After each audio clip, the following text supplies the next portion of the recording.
Bienvenue sur le podcast Des mots sur tes mots, le podcast qui t'aide à reprendre confiance en toi pour mieux vivre tes relations amoureuses. Je suis Alexandra, coach relationnel diplômée et certifiée, et sur cette chaîne, je te partage les découvertes, les notions et les secrets pour enfin vivre une relation amoureuse stable et épanouissante. Que tu sois confortablement installé, en train de faire ton ménage ou ton jogging, c'est parti pour un nouvel épisode. Coucou, j'espère que tu vas bien. Alors l'épisode du jour, qu'est-ce que le coaching ? Le coaching, c'est mon métier. Et j'ai beaucoup de personnes qui viennent à ma rencontre pour me poser des questions sur ce que je propose exactement, sur les résultats que le client peut attendre en fait avec mon accompagnement. Donc dans cet épisode, je vais répondre, je vais expliquer un petit peu comment je procède, comment ça fonctionne en tant que tel le coaching, comment moi je me sers du coaching, quelle est ma particularité et ce que chaque cliente est en capacité d'attendre de ma part. Alors le coaching, c'est une discipline qui est pas très française. Ça commence à être connu petit à petit, mais quand j'ai commencé il y a 3 ans, c'était encore quelque chose qui était très très mal vu. Un petit peu comme du charlatanisme, comme une secte, comme on était nous coachs vus comme des gens qui étaient là pour soutirer de l'argent en promettant monts et merveilles. Donc ça commence à évoluer. On se rend compte qu'il existe de plus en plus de coachs. Il faut savoir qu'en France, jusqu'à maintenant, n'importe qui peut se dire coach sans avoir quelque diplôme que ce soit. Moi personnellement, je suis diplômée. Je pense que ce diplôme m'a apporté la posture du coach. C'est-à-dire que ça m'a appris à savoir tenir ma place de coach, à ne pas donner mon avis, à ne pas accompagner la personne tout en l'influençant de par mes propres valeurs et ma propre personnalité. Ça, je trouve que c'est hyper important. Pour autant, je dois bien préciser qu'il y a des coachs qui existent et qui sont pas diplômés et qui sont hyper compétents. Et il y a d'autres coachs qui existent, qui sont diplômés et qui ne sont pas compétents. Franchement, c'est une histoire de feeling. Choisir son coach, c'est pas évident. Je pense qu'il faut tomber sur la bonne personne. Il faut tomber sur un coach avec qui on partage certaines valeurs.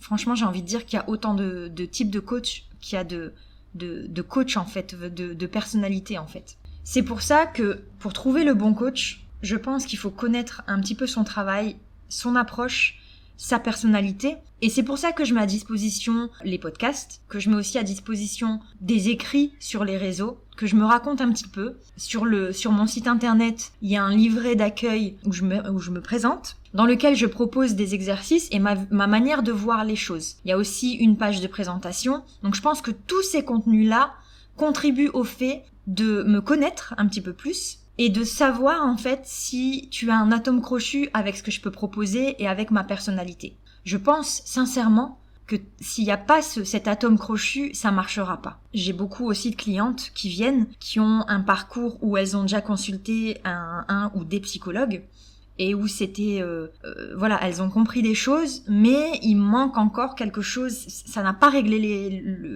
le fond du problème. Elles ont compris certaines choses, mais elles n'ont pas réglé le problème en lui-même.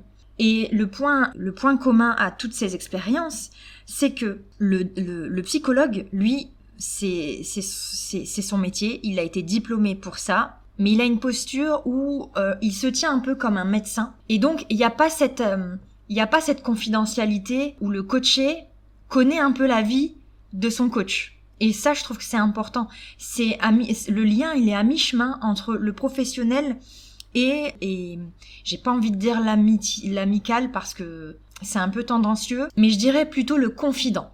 Et en fait, pour que ça marche, pour qu'il y ait une confiance, le coaché a besoin d'en connaître un minimum sur la personne qui l'accompagne. Ne serait-ce que pour connaître ses valeurs, la vie, son parcours, tout ce qu'en fait on n'a pas chez un psychologue.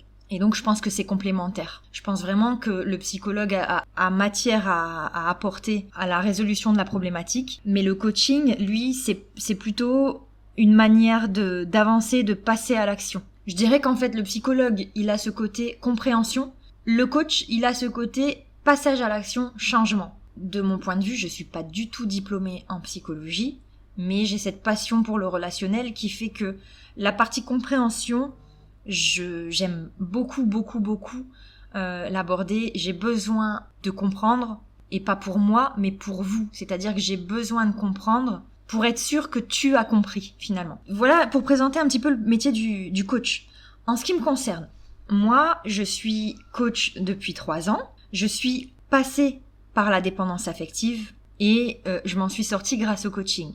Pourquoi ? Parce que j'ai cette passion du fonctionnement humain, finalement. Donc, mon but dans tout ça, quand tu viens vers moi et que tu m'apportes une problématique, alors souvent c'est de la dépendance affective parce que c'est là-dedans que je me spécialise, mais pas uniquement. Je me spécialise surtout dans tout ce qui a trait au relationnel. Relation à soi, relation aux autres. Et en fait, c'est une problématique qui revient dans absolument tous les cas. Tu peux venir avec n'importe quel problème, je peux t'assurer que forcément à un moment va se poser la question de la relation que tu as avec toi-même et la relation que tu as avec les autres. Donc ça, c'est vraiment quelque chose qui me passionne. Donc je dirais que le coach, en fait, que tu vas aller voir, il faut qu'il allie sa posture de coach et en même temps sa passion pour le sujet que tu es venu aborder. Ça, c'est mon avis. Il y a aucune loi qui le précise. C'est vraiment ma vision des choses.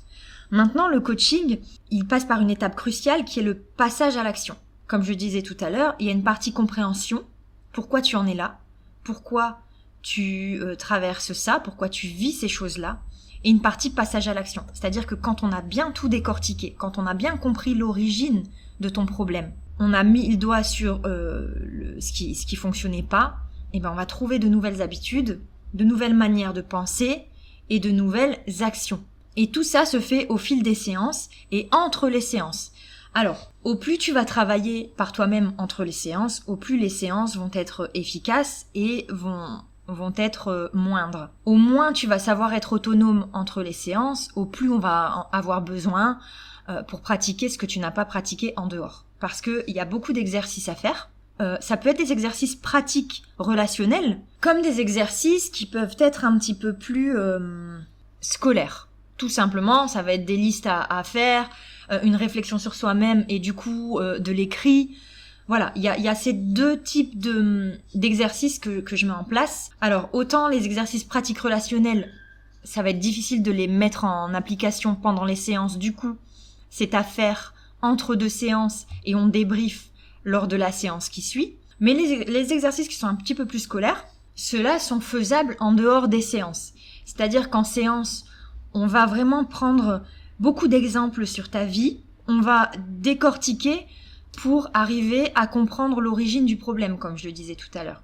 Et on va s'apercevoir que soit tu as une manière de te positionner par rapport aux autres qui est spécifique et du coup qui explique ton comportement et celui des autres envers toi, soit on va découvrir que tu as des croyances limitantes, voilà, et en fonction de ça, on va piocher dans ma bibliothèque d'exercices ou alors je vais en créer un qui t'est sur mesure. Mais en tout cas, on a toujours quelque chose à en ressortir, à te faire pour aller explorer cette problématique. Et ça, au plus tu vas savoir comprendre en séance l'enjeu de cette problématique, au plus tu vas savoir faire les exercices de ton côté. Pour qu'ensuite on redébriefe lors de la séance suivante. Et en fait, petit à petit, tu vas t'apercevoir qu'il y a des changements qui sont conscients et inconscients. C'est-à-dire que tu vas ressentir un mieux-être. Tu sauras pas vraiment pourquoi c'est là. Et tu vas en même temps vivre des choses, faire des choses que tu ne faisais pas avant. Soit parce que on aura essayé et que ça fait partie du coaching que de pratiquer. Ou soit parce que naturellement, tu auras tendance à aller vers un autre type de comportement. Grâce aux prises de conscience que tu auras eues en séance, grâce aux discussions qu'on aura pu avoir, etc. Donc c'est vraiment un travail qui est hyper complet. Et en fait, c'est comme ça que ça se passe. En fonction de ta problématique, si la problématique, par exemple, c'est la dépendance affective, comme j'en parle beaucoup sur cette chaîne, ça je l'explique aussi dans mon livret d'accueil sur mon site, si la problématique c'est la dépendance affective, souvent l'origine du problème c'est un manque d'estime de soi. Donc on va remonter un petit peu pour comprendre pourquoi t'as pas d'estime de toi, en quoi il se matérialise ce manque d'estime de soi, pourquoi il existe, quel a été l'élément déclencheur, on va comprendre plein de choses, on va remonter dans ton enfance, etc. Mais on s'arrête pas là. À partir de là, on va comprendre les mécanismes qui sont un peu, excuse-moi du terme, foireux, et on va les remplacer par des mécanismes qui sont un petit peu plus sains. Et là, je précise une chose, c'est que tout ce qu'on va mettre en place dans ce coaching et dans ta vie, c'est des choses qui t'appartiennent. C'est-à-dire qu'il n'y a que toi qui prends la décision. Moi, je te guide, je suis là pour t'aider à te comprendre, à te poser des questions, non pas pour te faire du mal, non pas pour te faire réagir et te piquer uniquement, mais juste pour te mettre face à tes contradictions, pour que tu te rends compte qu'en fait, il y a des fonctionnements que tu mets en place consciemment ou inconsciemment qui ne te conviennent pas, mais que tu les fais quand même. Et en fait, on va trouver tes valeurs, ce que toi tu veux de ta vie, ce que tu veux vivre, et on va essayer d'adapter ta vie à tes besoins et à tes désirs. Jamais aux miens, jamais aux ceux de la société. Parce que souvent quand tu viens en séance me voir, c'est parce que, comme je le disais, t'as pas d'estime de toi. Et du coup, tu te réfères beaucoup à ce que les autres pensent, à ce que la société attend de toi. J'ai aussi pas mal de clientes qui arrivent, qui me disent « Alexandra, dis-moi ce que tu penses, dis-moi si j'ai tort de faire ça ou de penser ça. » Non, c'est pas mon rôle. Mon rôle, c'est vraiment de te confronter à toi-même pour qu'à la fin, tu saches vraiment si ce que tu fais est bien par rapport à tes valeurs à toi, à tes proches peut-être, parce que tu n'es pas seul dans l'histoire, ne l'oublions pas, je suis pas là non plus pour te dire vis pour toi et oublie tout le reste, c'est pas ça, c'est trouver un compromis entre toi, tes besoins, tes désirs, et ceux de la société, ceux de tes proches, ceux avec qui tu partages ta vie finalement.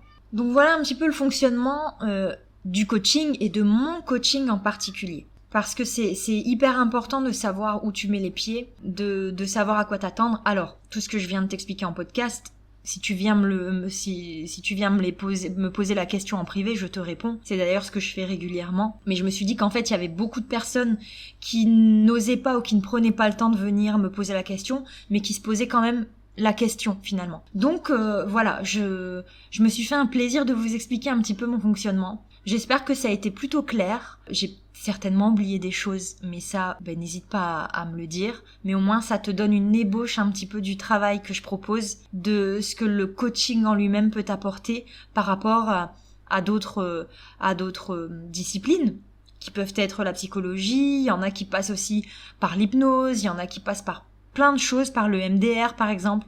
Moi, ce que je veux dire, c'est que le coaching, c'est beaucoup plus concret. Et en fait, le reste peut venir en complément. Par exemple, si tu veux faire de la méditation, si tu veux faire de l'hypnose, pour moi, ça vient en complément. Mais ça va jamais traiter le fond du sujet.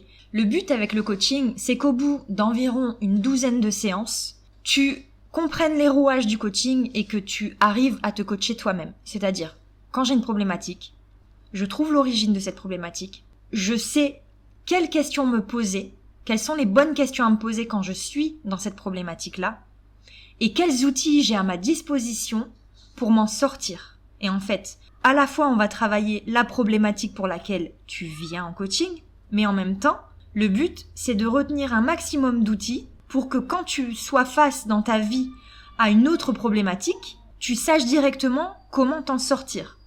Rien ne t'empêche de prendre régulièrement une séance, enfin pas régulièrement, mais rien ne t'empêche de prendre, une fois que le coaching est fini, de revenir vers moi 1 ou 2 fois par an pour faire un petit point, pour en parler, ça ne t'empêche en rien, mais normalement, après le coaching, qui est plus ou moins long en fonction de chaque cas, ça je le précise, en moyenne c'est 12 séances, c'est vraiment en fonction de chacune.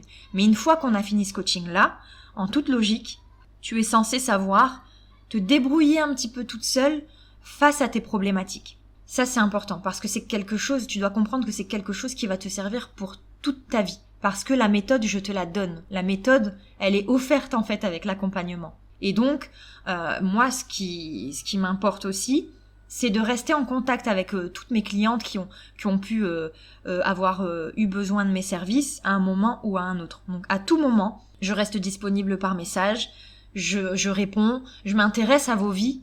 Faut pas croire qu'une fois que c'est terminé, je reprends ma vie et j'oublie. Non, c'est pas du tout le cas. Donc c'est vraiment une approche qui est assez particulière, mais c'est comme ça que j'ai envie de travailler. Donc c'est comme ça que je travaille, tout simplement. J'espère que cet épisode t'a plu. N'hésite pas à me poser tes questions, à laisser des commentaires. Si tu veux un peu plus de discrétion, tu peux me contacter en privé et je me ferai une joie de te répondre. D'ici là, je te dis à très vite.